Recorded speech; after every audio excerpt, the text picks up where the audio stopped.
Live from the House of LeMay Makeup and Dressing Room. Here comes Amber. Stop what you're doing. Here comes Amber. She's just doing what she can. Here comes Amber. Cue the spotlight. Here comes Amber with 2 drinks in her hand. The matriarch of fashion, secrets to her glasses, you can't look away. Ask her, does she do it? There's really nothing to it. She's got that feminine game. If you have a party, or if you're feeling naughty, call up the House of LeMay. Here comes your favorite gal. Here comes your queen. Here comes the talk of the town. And we're live tonight. The music starts playing. It's time for cabareting on Amber Live tonight. Ladies and gentlemen, please turn off all cell phones and get ready for your host, Amber LeMay.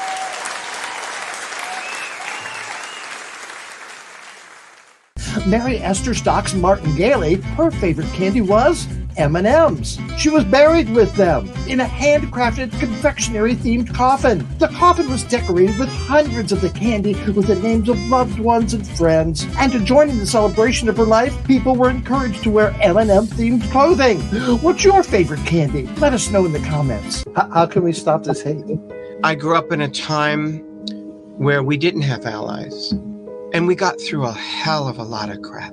It's my biggest hope that with allies and the world at our fingertips, and to be able to use social media, I would hope that even though we're going through some of the same struggles, we'd have a lot more tools and resources to do that. 3 bison escaped from a farm in Maine. What would you think if you were driving down the road and 3 bison ran past you? I know I'd start looking for the barbecue food truck that might be following them. Hi there, Amber Live here, and we have a great show for you tonight. But first, I want you to like, share, subscribe.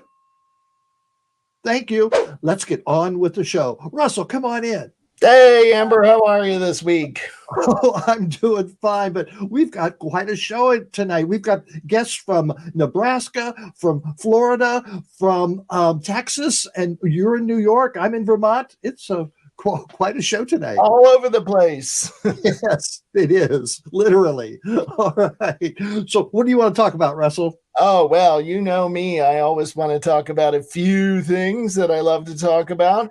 And the first of them is, of course, the bustiers, our good friends out there that help us keep going. And you can see we cleared out our bustiers and we are rebuilding it. And to those of you out there who haven't ever given or haven't yet given this year, please help us out. You can use that Venmo at RJD Pro, or go to amberlive.tv and just look for the donate button, and you can use your credit card there. And again, it's that Venmo at RJD Pro. And I want to say, you know, we've got a lot of bills here. Things come up all the time, and it would be a huge help if you could just send us $5, send us $10. Any amount's welcome, and we really appreciate it. So thank you to all our bustiers, past and future. Oh, yes, yes. You know, next week's going to be our 3rd anniversary show. Well, a show celebrating our 3rd anniversary. So, and we have a great guest for it too. We're going to say it all through the night. Trey Crowder, you know, the liberal redneck. You know, he's going to be on the show next week. Right. Yes, he is. Yes. But who do we have this week, Russell? Oh my goodness, we have 3 great guests on the show. One of them is a repeat guest, Chris Caputo, who has been on before, and he's a city commissioner from Wilton Manors, and he's got some things to tell us about what's going on in Florida and what's going on in Fort Lauderdale and Wilton Manors in particular. Yes. And from Nebraska, we have State Senator Machaela Cavanaugh, who has been doing a lot of talking lately, and you'll find out why. But she's working hard for everyone. And then we have Tarik Rever, who is really a Renaissance person. They've done just about everything and has quite the story to tell. An inventor, a singer, a dancer, you name it, Tarik has done it. So it's going to be with a severe disability. And with a severe disability. You are correct. Yeah. So we will hear all about myasthenia gravis tonight. If you've never heard of it, it's a fascinating topic. Yes. And we've got, oh my goodness, there's a lot of bad news going around the country about our community. Well, there's some great news coming out of Vermont, and we're going to close the show with that. So stick around for that as well. Yay, positive news. And if you haven't heard, next week we've got a special guest too. Wait, who? the liberal redneck. All right. Well, I will let you get on with the show, Amber. All right.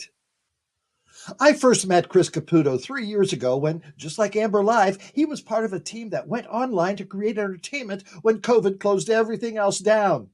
He was, and still is, the manly face of frequent Amber Live guest Miss Richfield 1981's Bingo Bonanza. But Chris isn't just another pretty face. He's a city commissioner of the city of Wilton Manors, Florida, as well as a founder of Peak Fitness, also in Wilton Manors. Recently, there was a defacing of a pride flag mural in Fort Lauderdale and a whole bunch of other anti-gay things going on in Florida. And we want Chris to talk about it. Chris, come on in. Amber, it is so good to see you. You look as beautiful as ever. You get younger every time I see you. Oh, I'm blushing. It really is great to see you, but I'm sad it's under these circumstances talking about this stuff.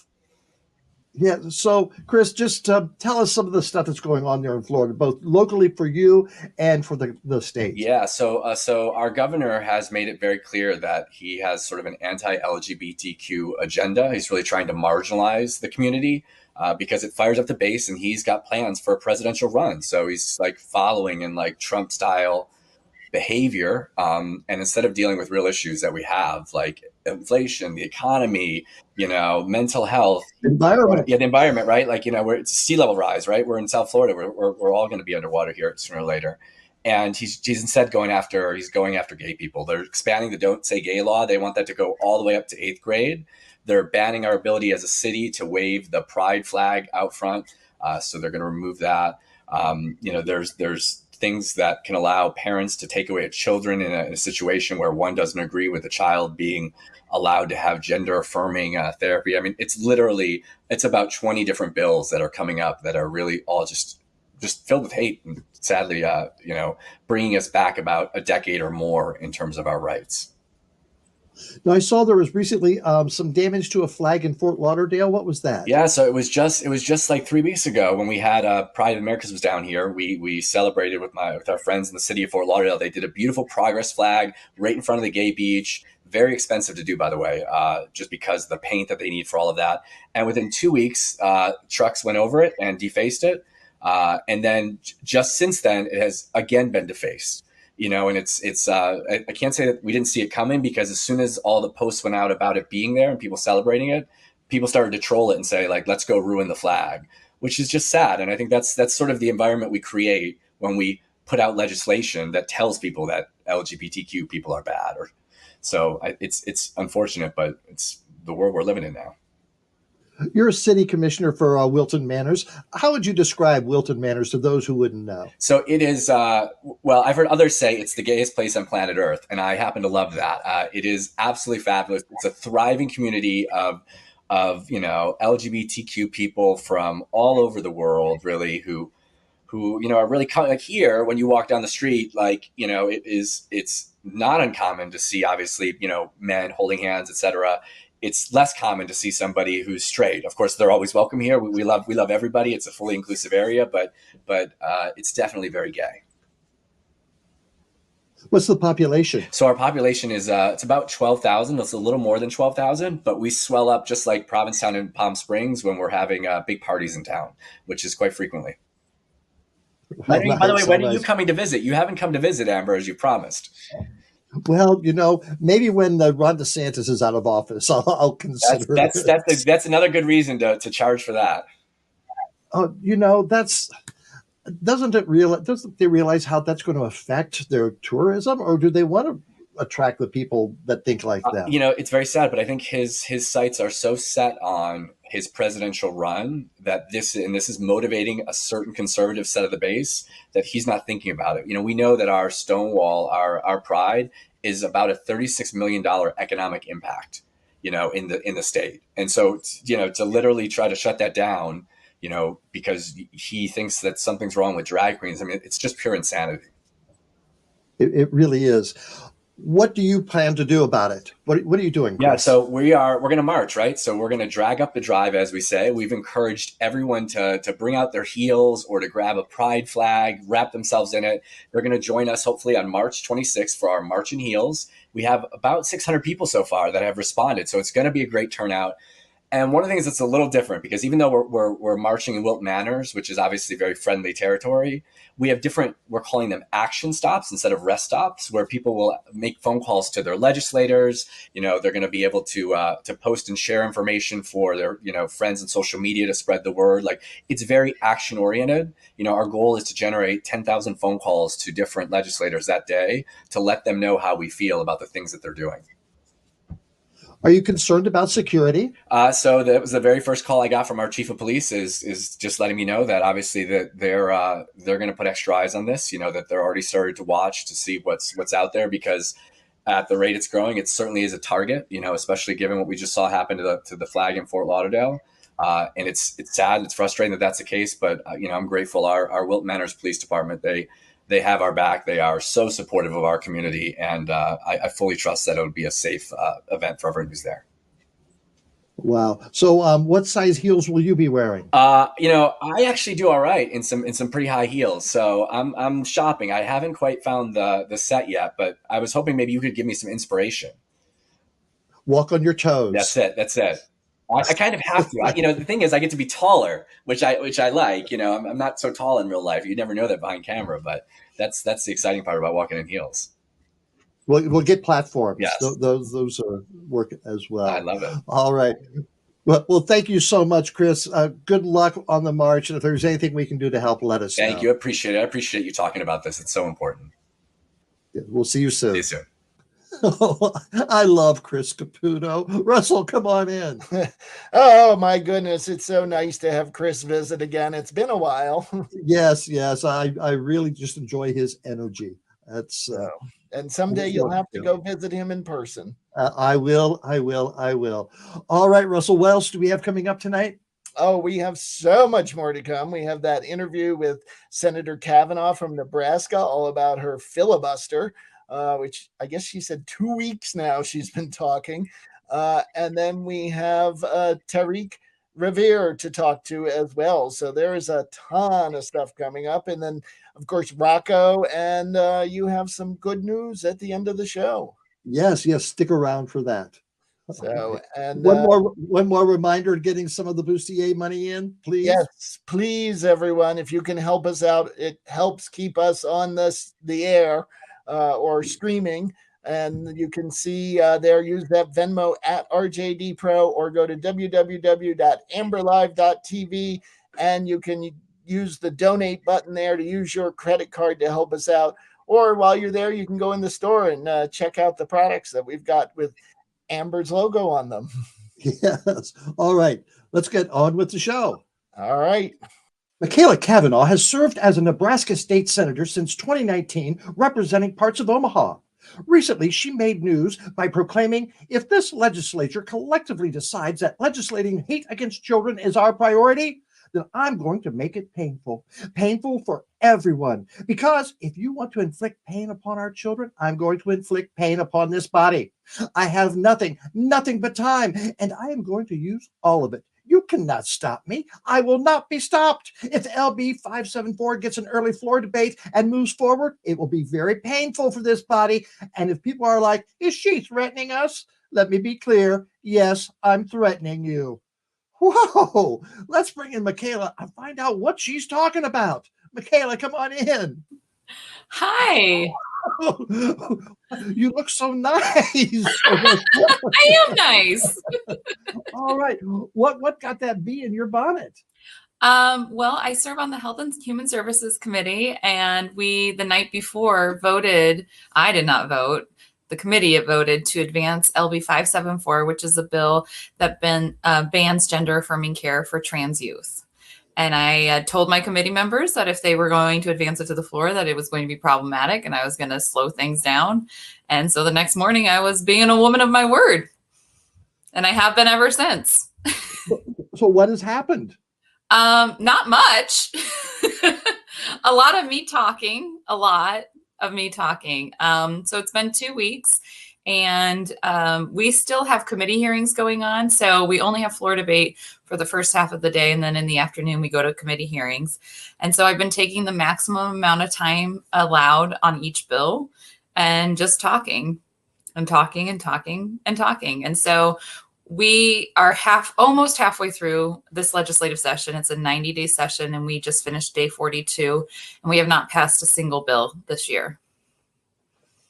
How much support do you have? How much have you from fellow senators, from your community? Tell me about that. The community is extremely supportive. I'm hearing from all corners of the state of Nebraska that people are grateful that I'm standing up for these kids and for parental rights as well. My colleagues, people are frustrated because they've got bills they want to get passed. But for the most part, my Democratic colleagues are supportive. And some of my conservative colleagues are supportive, but they still would like to see things start to move forward. And I've told them, use their power and use their voice, and we can move past this.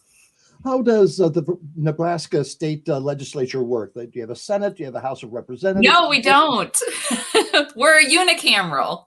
So we have one house. We are very unique. We have one house. We are nonpartisan. That means that our political elections are the top two vote getters go through from the primary to general election. So you can have two Republicans running against each other. You can have two Democrats running against each other. We don't have a political leadership within the body. We don't have a Democratic caucus or a Republican caucus. We actually caucus by congressional district. There's 49 senators, 17 Democrats, 32 Republicans. You need 33 votes to end a filibuster. So they almost have a supermajority, but they are one vote shy of a supermajority. But I mean, one person can filibuster a bill by themselves and you can still lose on cloture. I don't care. My goal isn't to kill every bill. My goal is to slow things down because we only have so many hours before we reach that 90-day mark. And when we reach that 90-day mark, we are done. And so if my colleagues want to pass legislation that is our job, like economic development, the budget, then we're going to have to make some choices. And we need to stop legislating hate as a result. You said you had 17 Democratic senators. Do you see that increasing anytime soon, or has it increased over the years? Well, it has increased over the years. It has decreased over the years. My father served in the legislature in the 70s, and there were 24 then. So it has been, we've seen it ebb and flow. I think that with this kind of legislation that's been coming up, this, legislating against the LGBTQ community, I think we're going to see a big pushback in our next election. And legislation against reproductive health, I think we're going to see an enormous pushback. Our Republican leadership has always liked to say that Nebraska is a pro-life state. And the reality is that I think it's around 58, 59% of Nebraskans support reproductive health care access. So I think we're going to see a shift for sure in 2 years. What other political action do you see coming from the right in Nebraska? Well, I mean, there's just like a lot. We have a anti-trans sports bill. And then, this particular bill, the gender affirming care bill, is taking away parental rights and medical decisions. And then we have other bills that are trying to expand, according to them, parental rights and education by having much more oversight in what books are in our public school libraries and things like that. So it's just everything that you see nationally is happening here. Legislation that is trying to legislate hate across the board, and legislation that is not focused on economic development, economic recovery, agriculture. We're an agricultural state, so we're not really focusing on what we should be focusing on. What about drag queens? What's their status in Nebraska? We haven't had the hearing yet, but hopefully it will be fabulous. There is a bill to ban drag shows. It is very ham-fisted, very poorly written. Even if it weren't poorly written, it would be ridiculous, but it is even more ridiculous the way that it is written. But I am looking forward to that hearing because I think that the Capitol is going to be spectacular that day. What are their major points in that? What are they against? Against youth having exposure to drag queens. Don't ask me to rationalize that.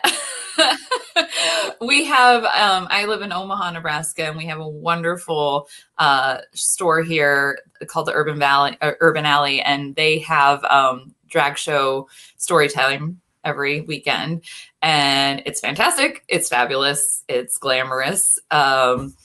I don't know why you would want to take that away from my little niece who goes every weekend. She's 3 years old and it's her favorite thing to do. I think that's kind of a cruel thing to do to a 3-year-old, is take that away from her. But, I don't understand it. I really don't. I don't understand where this place of hate comes from and why we can't trust our parents to make good choices for their children. We're becoming a nanny state. I'm curious, do you know if there are any Hooters restaurants in Nebraska? There are, yes. With children's menus? Yes. There's actually other restaurants. I think there's one called Twin Peaks that's a spinoff of Hooters. Yes, there are lots of restaurants that that are like that. And I used to work for the opera, and I just don't know what this means for the future of the opera, which is frankly the most conservative art form that we have in Nebraska. It's not actually conservative, but conservatives really support opera. And so I'm like, do you realize that opera is like 50% drag? What about touring companies of Some Like It Hot or Mrs. Doubtfire or Kinky Boots? Anything. What about those? At least in Omaha, we do have we have Broadway shows come through. We have a large performing arts center here in Omaha. Yes, I think that this would be very problematic. You couldn't have any minors attend Broadway shows. You couldn't have high schools performing Broadway musicals that have been performed. Shakespeare would be off the table. Yeah. It's like I said, it's ham-fisted. It's not well thought out. Machaela, why are you taking on these causes? Why is that? Well, I mean, it's my job. It's my job to make sure that we are enacting good public policy. It's my job to protect the youth of this state. It's my job to stop us from legislating hate. So it's my job. What's your interest in politics? How did that start? Well, I grew up in politics. My dad was in the legislature, and then he actually served in Congress. And I've worked in politics for most of my adult life, but I also worked in nonprofit and philanthropy. I worked at the opera for several years. I also worked at a convent. So I've done it all. Oh my goodness. But I do have a master's in public administration, and I'm very passionate about public policy. Before you held the seat that you have now in the Nebraska State Senate, did you run for anything else? Nope, this is the only thing I've ever run for, and it was a Republican seat. How about in the future? Are you looking up to go any higher? No, no. I love it. I love the legislature. I love the impact. I love being a part of the community. I am term limited. I was just reelected, so I'm serving the next 4 years, my last term. But I love what I'm doing, and I'm looking forward to going back to being a little bit more focused on my family. I actually, when I was running the first time, I had a baby during the campaign. So I'm looking forward to spending a little bit more time with that baby who's now almost 5. I bet. Well, take them to the Drag Queen Story Hour. I will. They love it. I don't always get to it, but they love going to it. Good. Well, Machaela, thank you so much for joining us tonight. And for fighting the fight. We need more people like you, especially in the Midwest. So Well, thank you thank very you. much. I just want everybody to just keep fighting the good fight because it's too important and our kids deserve better. So we should give them better. Yes, we should. Thank you, Machaela. Thank you. Every time I go to visit Upper Beaver Gash, I always think, why don't they have great shops like we do down in Beaver Pond?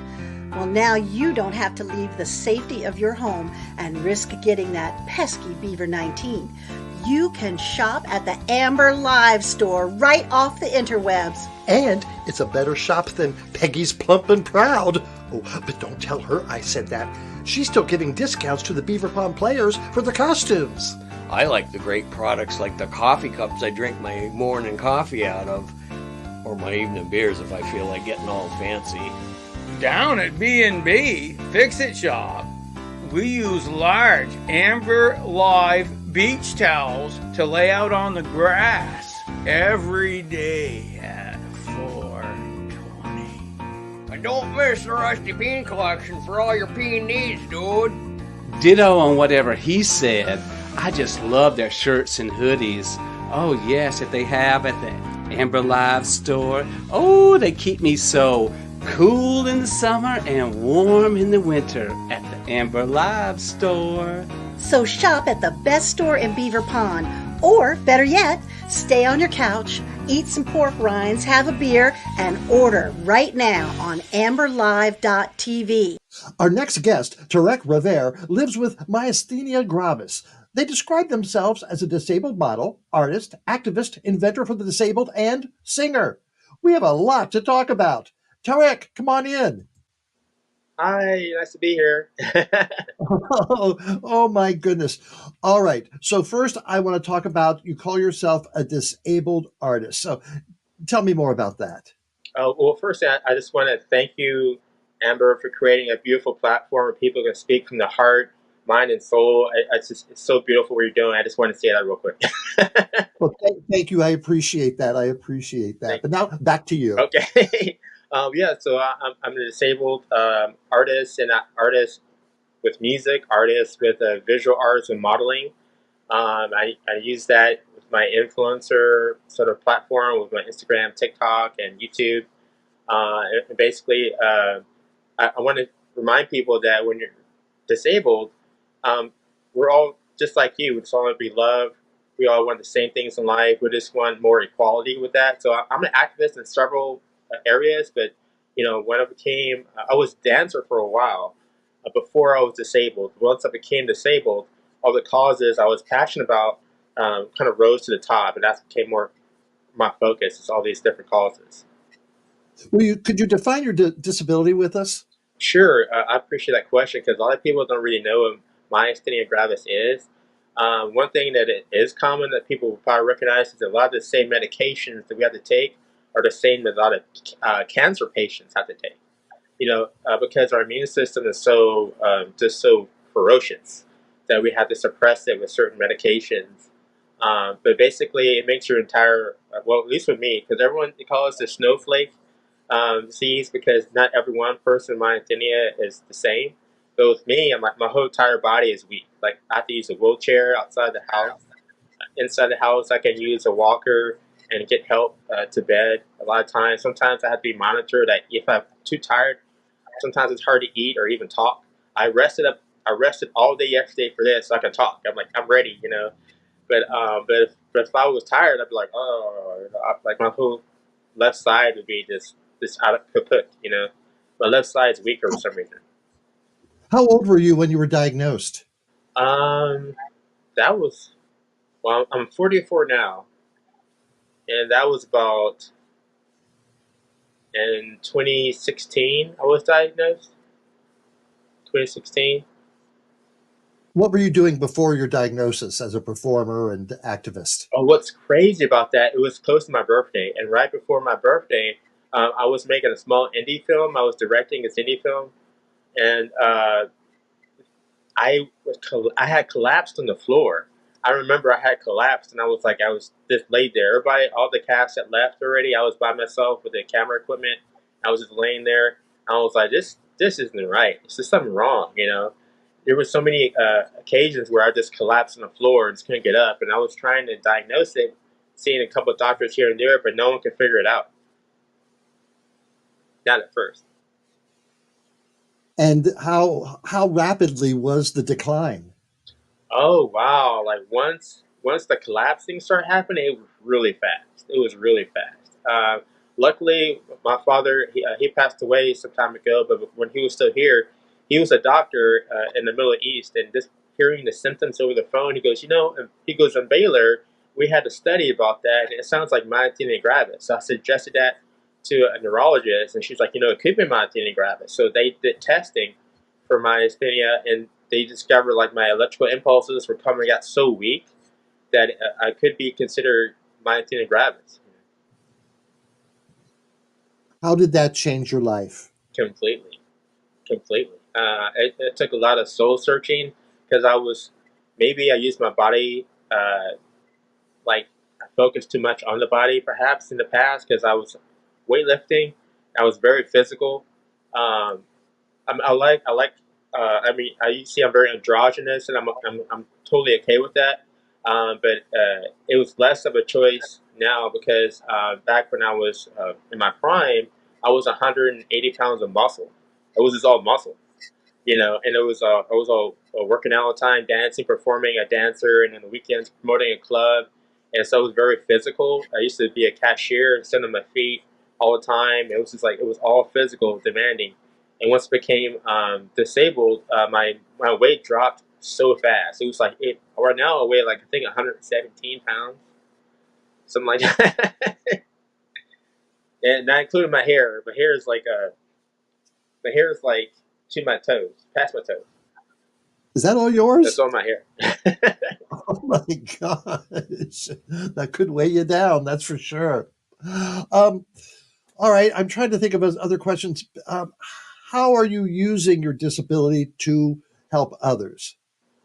Okay, so the fact that I am disabled really opened my eyes on this how much the world doesn't see us the way we should be seen. Medically, the medical center, the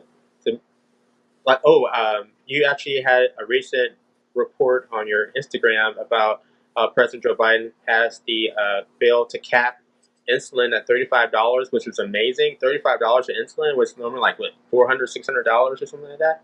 That was huge. So there's certain medicines I'm supposed to take, not insulin, but I'm supposed to take for my eyes. That's $400. I can't even take. So my eyes are constantly under battle. I have glaucoma too. But basically, I used my social media as a platform to bring these issues up to light, and I partner with different influencers like Miles Sexton, also Spencer West. Spencer West, he I think from like the waist down, he doesn't have mostly legs, and so he just uses his arms to get around, and he's completely adapted. He drives and everything. And so he's like such an inspiration to me because I'm disabled in a wheelchair, but he's even more disabled, and he does not let that stop him. So we use these platforms to show people that you can have a life, you can be passionate and live your dreams while being disabled. So also there's a hashtag called supportive culture, hashtag supportive culture, and hashtag supportive society, and we use those hashtags with Emily Carmen. She's another advocate that's disabled. Emily Carmen helped develop the hashtag with me, and also with forgive me, Hestia Illa. Hestila Illa is an amazing influencer. She's also in a wheelchair, and all of us will partner up and have like these forums about like how to make the world better and bring these issues to light. So I think using social media, we all can combine our voice together, and because by yourself you can still do a lot, but it's much more quieter when there's one voice. If you have multiple voices, you can really get things accomplished. How do you connect with them? Oh, most of my friendships and connections are through text, through email, through social media, chat. Sometimes on the call or a video phone, like this video conference. I just had to rest up a lot of times for video conferences because my eyes are sensitive. So like the lighting I have here is to the left and right of me, not straight at me. So long as I don't look the light right at me, I can still like be in the light. But it's like a challenge sometimes. But I'll make it work. Well, it sounds like you offer a lot of support for other people. What support do you have? Oh, thank you. That's a beautiful question. So my family has really surprised me. I'm like, I already knew I had faith in my family, but they've really have shown how much they can accommodate me by changing things in their lives to make me feel comfortable and to help me survive and to live. I guess the thing that gets me the most is sometimes my wife has to like sometimes help me with like the simplest thing is like even putting on clothes. Sometimes if I'm really weak that day, I has to monitor so I don't choke on food. I made this articulated neck brace with a gap in the middle so I can swallow food without choking myself. So that's another thing I had to adapt. I had to make things for myself to support myself, like because my head would get too tired, so my neck brace helps. I had to make these compression sleeves to help the circulation in my arm push the blood past because my blood flow is real slow. So I found ways to adapt, and pretty much my family has just really been sweet with me. They push my wheelchair around because I can't push the wheelchair by myself. My arms get tired, so they push the wheelchair for me, or open the door for me, help me get to bed. I mean, I was really thankful. Who do you live with? My wife, stepdaughter, and like a ton of animals. We have so many animals, it's insane. But we love them. We love them. I understand you've created some inventions as well. So we have a clip and we'd like to show that. Thank you.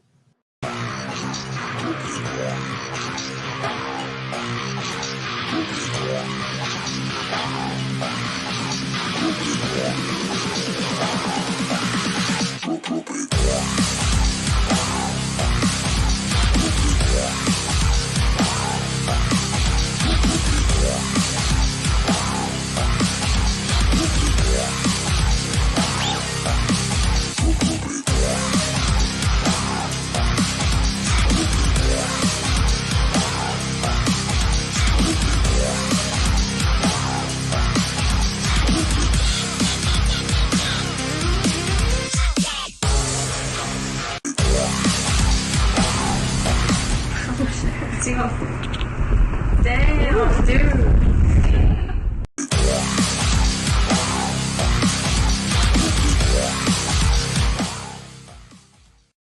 Wow.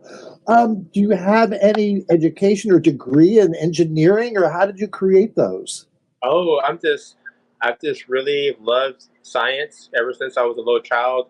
I did have aspirations to be a robotics engineer growing up, but I didn't pursue it in the traditional sense. I did it on my own. Just like ever since, I was a little kid making tiny robots, moving around and doing stuff like I was just kind of gifted with that. I'm just thankful that I was. And then I started applying that to things that are necessities. Like different prototypes. This is like maybe the fifth or sixth iteration of the neck brace. I have different ones, and I made one for my friend Noelle there, for example. She had a neck brace, and she tested the glove. Is probably one of the most impressive things that I'm surprised it happened because the glove makes your grip about 5 times stronger. And using physics, it's even not even electronics, it's using physics, but it makes your grip about 5 times stronger. And so I'm working on trying to streamline that to make it more user friendly. But yeah, it works. I mean, this stuff works. And I wish I could produce it faster. I do have a few people I make stuff for, but I would love to have more funding and more resources to really apply this.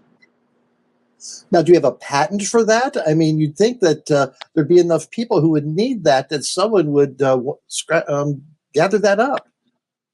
Oh, I know. I think when things are so different, it's like people like this. There's still like this disbelief. Like you're like, let me see. Like it's like that's why in that video, like I wanted the world to actually not just use it, but try to like shake someone's hand. And when you actually can use it, then you feel the strength. You're like, this is real. Like this is real. Like like it becomes tangible. So I think the more opportunities that have for people to try that, the more word of mouth can spread, the more legitimacy it can build. over time. And I just really wish more people will understand. But I think like for example here, people are hearing about it. I just need to talk about it more, and I need to not underestimate myself as well, because I do have a lot of different passions, as you mentioned earlier, and it's a matter of prioritizing. So I'm definitely this year trying to spearhead more on the assisted technology I'm working on, because a lot of people can really live a better life with it. They really could. How common is the disease? Myasthenia gravis is so rare. I mean, it's like maybe under 5% in the population. Although some people aren't getting diagnosed. Like, it took me a long time to get diagnosed. So I suspect it's a little higher. It's just that it can be misconstrued as something else, like fibromyalgia or something at first for people that barely have it. But my case was so severe that it was like, okay, there's definitely going some of the electrical impulses. But some people in your early stages, it can be misconstrued as something else. At first, I thought it was a stroke, but it wasn't a stroke, obviously. But they thought it was a stroke. So that in the hospital, I spent five days in the hospital being monitored, all the different tests, and I was like, no, it's not a stroke, I'm telling you. And the doctor was running around, didn't know what was going on. So Now it's you're in like, Houston, which is what is it, the third or fourth largest city in the country? Is there a support group specifically for it? there are a few here in Houston for myasthenia gravis, and there's a ton online, especially on Facebook, for groups from I think just like 12 or 15 on Facebook for myasthenia. They're pretty big, because that's all around the world. So luckily online, because I don't get out the house very much, but online I've really felt the support and love of people that have gone through this, and I've learned more through them than some of my doctors. Because I have a lot of tattoos, as you see. I don't know if you can see. I have a lot of tattoos, and before I got some of my newer tattoos, I asked the opinion of the other people with myasthenia. It's like, do you have any side effects? And very few of them said no. My arm did swell up kind of a lot, but then it went down, so it was okay. It was okay. So the doctors don't know, because there's no case study on it. See what I'm saying? Because it's so rare. So my case study is like just people living through it, and just feeding information back and forth to each other. What do you hope to do in the future? Well, a little bit more of what I have done, but on a larger scale, perhaps. Like, for example, there was a organization, Casa and Andrea, that helped trans women find shelter in homes that didn't have the security financially to support themselves, because of some of the situations they have gone through and the persecution they have gone through. And so they took shelter at Casa and Andrea, but they had a low funding, and they were afraid of losing the place. So friends of mine, we got together, and with the help of Melinda Valentine, she really helped. She really helped organize the performers, and I helped organize the fundraiser itself to bring more funds to them. And they've kept going, build up momentum, and they're really successful right now. I'm really proud of them. So there are things like that, because I'm non-binary myself, but being non-binary, there's like an overlap with different groups that have been persecuted, and there's not enough of a reach, and like what you're doing is giving people more of a reach, so in the same vein as that, as an influencer, I want to give people more of a voice. So I'm trying to schedule basically more like Facebook Live videos with people that really want to get out there and to really want to branch out, and use my platform as a way to sort of like make it. Last year, I was kind of that sort of took precedence, but now this year I'm getting a lot more room to try to make more of a change for things. If you could travel anywhere right now, where would you like to go? Paris. And why is that? Paris. Because Paris and Italy, I should say, because I mentioned, I guess I don't know if I mentioned it a little bit. The Renaissance was a really big inspiration of mine, and as an artist, Leonardo da Vinci and Michelangelo, seeing these artists and books is one thing, but seeing it in person, I've never seen them work in person. and I want to see the work in person and also taste the cuisine in person. There's just so much history of life that I've sort of been raised on that some people mistake me for being culture in terms of worldly going places because my interest, but it's all been through books and through I've never been outside the U.S. except for Canada. So it would be nice to have to go to these places. Definitely.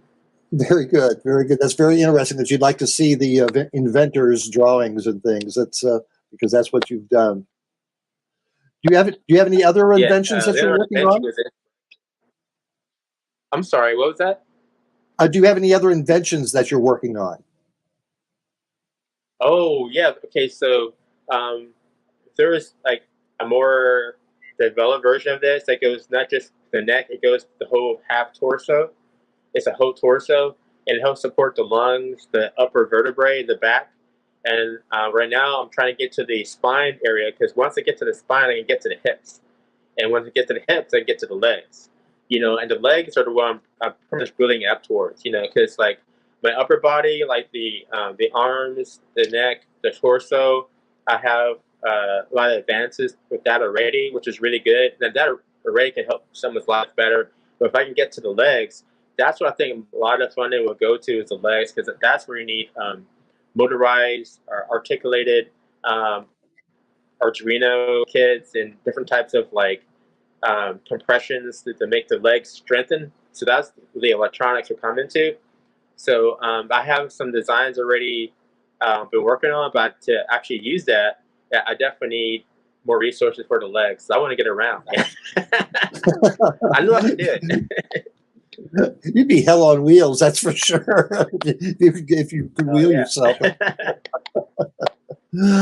All right. There's actually funny.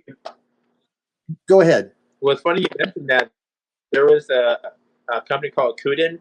There's a Japanese company called Kuden I did some work with for fashion, and they contracted a artist to do a manga drawing of me in my wheelchair, and they gave it like rockets on it, and like it looked like a spaceship on wheels. And so I was like, wow, so it made me look like a superhero in a wheelchair. And I was like, oh my god, so you never see someone in a wheelchair in a manga or a comic book. You never see that except for Xavier and X-Men, which is cool. But you need to see more of that. So I thought that was amazing. I had the opportunity. Well, that's wonderful. It's wonderful to talk to you. I so admire your stamina, your drive, and your ambitions. Thank you so much for joining us and educating us on a very important topic. Oh, thank you.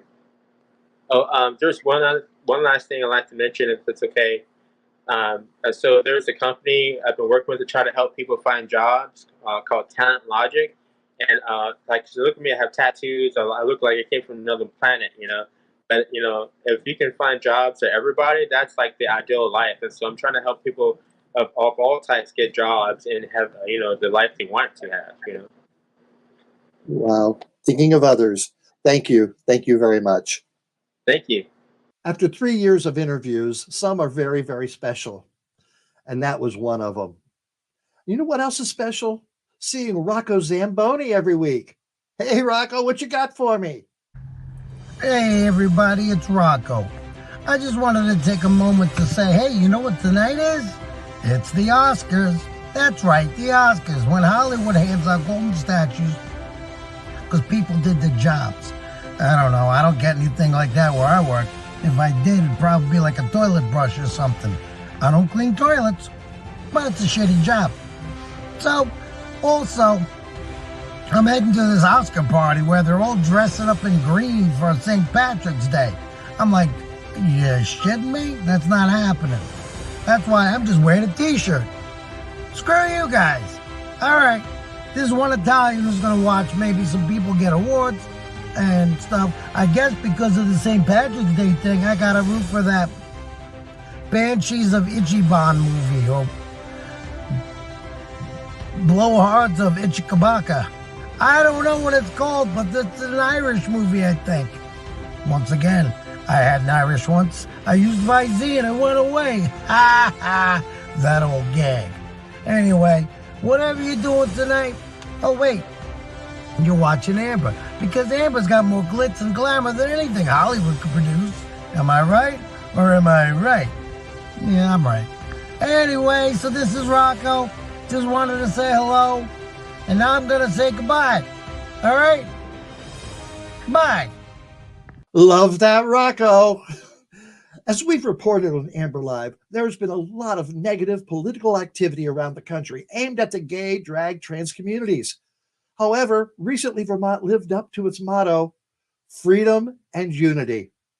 The Board of Aldermen of Rutland, Vermont, a city of about 16,000 residents, voted unanimously to allow Center Street to be closed on June 17th for the first annual Rutland County Pride Celebration. In Rutland and Winooski, Vermont, population 8,000, became only the second city in the country to have, with the exception of the mayor, their entire city council comprised of members of the LGBTQ community. Wow. Winooski is also home to Taylor Small, Vermont's first transgender state representative. Rutland and Winooski, Vermont. Freedom and unity indeed. Oh my. And that's it for tonight's show. But don't forget next week's live interview with the liberal redneck, Trey Crowder. See you then. Green, green, green. What's with all the green lately? St. Patty's Day is coming, and people are celebrating. Great. Green bagels and beer for breakfast again. Your mom makes you that on St. Patrick's Day? No, that's all I can find the next morning when my parents are too hungover to get out of bed. I don't know why I'm laughing. It's really a problem.